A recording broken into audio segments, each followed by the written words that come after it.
Hi, it's Carrie. If you've been following along, I've been outlining my framework for an approach to searching. I talked about A, assess your topic, B, brainstorm your search terms, where we built an actual search for patient positioning and pressure injuries. C, choose resources to search. I talked about what the guidance says on where to search. And today I'm talking about D, document your search.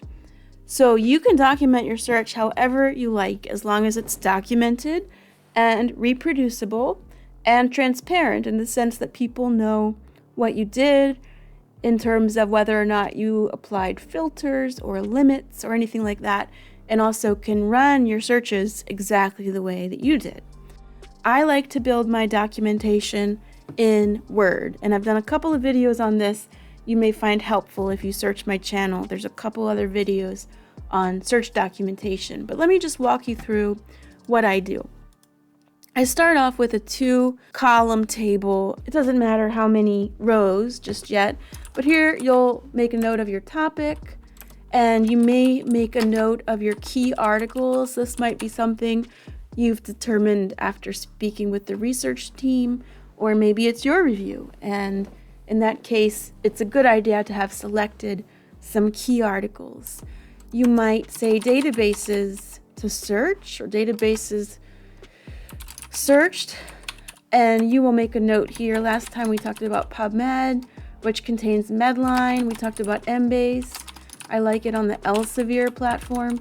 We talked about Central, which is Cochrane's trials registry, and that's on the Wiley platform. And then other databases as selected by you. Then we might have something like date run and the date we actually ran it. I like to do it in this format because I work with people in the UK and Australia, and if it said 6/5, is it June 5th or May 6th? So I like to make sure that it's clear. And then we might have a results section, and I like to list out the results by database. So we would do PubMed, we would do Embase, we would do Central, and any others. Then we might have a total, and we might do duplicates removed. I don't always do duplicates removed anymore because I used to do it with EndNote. Now I usually let Covenants do it if that's an option, but you still want to make a note of that. So duplicates removed, it's a good idea to have. And so then at some point you might have an update, and you could do this again. Update date run, maybe June 5th, 2025, and you do the results again. Also on this document, I like to put my name and affiliation and contact info. So search created by, I'm going to list my name, my affiliation, my email address, because I want the team to have that information. Anything else? I might note limits and filters. So hopefully there aren't any weird ones, but if there were, you would note them here, like limited to English or limited to 20 years because the intervention didn't exist before 20 years ago. You know, there has to be a good rationale and not just we wanted less work to do and fewer records to screen. So keep that in mind when you have limits and filters. You need a good rationale. And then I start to document the searches down here. And for this, I do a 3-column table, and it will look something like this. So it'll be my first database, PubMed. I usually say on the NCBI platform. That's pretty much a given. And then down here, I might say search number and search terms or concept. And then I'll say search results. And so it's going to look something like this. Search number 1. You need to look at some of the other videos I've done. I'm not going to build the whole search here today, but it might look something like this.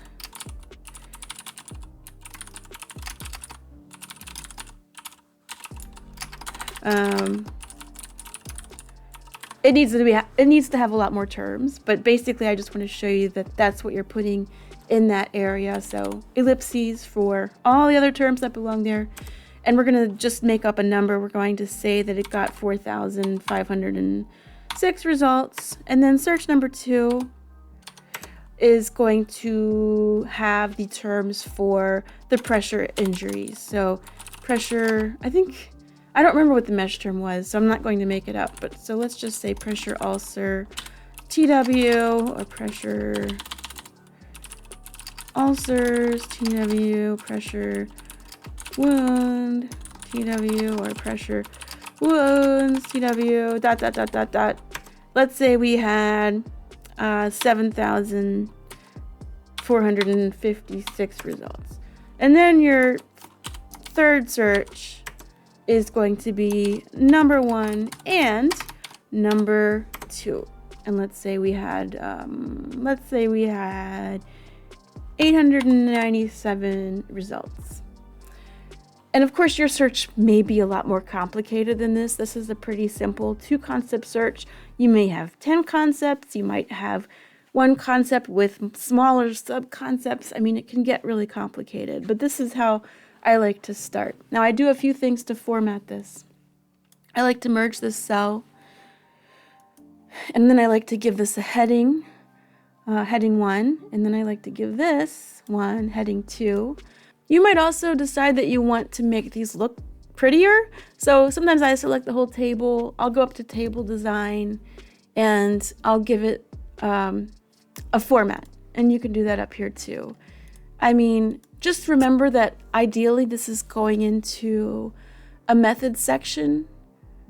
So I just pick something that looks like it's going to work. This one doesn't have a header row. That's why it's not looking good. So something that looks nice. And then if we zoom out, you start to see what it's going to look like. And then I'll just copy this and paste it.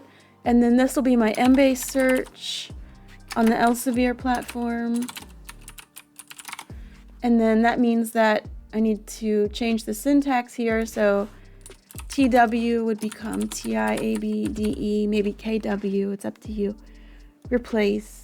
And then the double quotes will become single quotes, and we'll replace.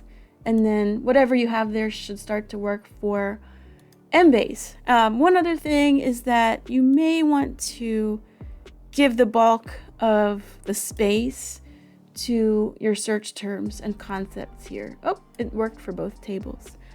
And I just look at it, eyeball it, and clean it up, because I want it to look good when I'm done. And if I come back to this in 6 months or a year, I want to make sure that I understood what I did. So this is part of documenting your search in a way that is reproducible and transparent. Thanks for watching, and I'll see you next time.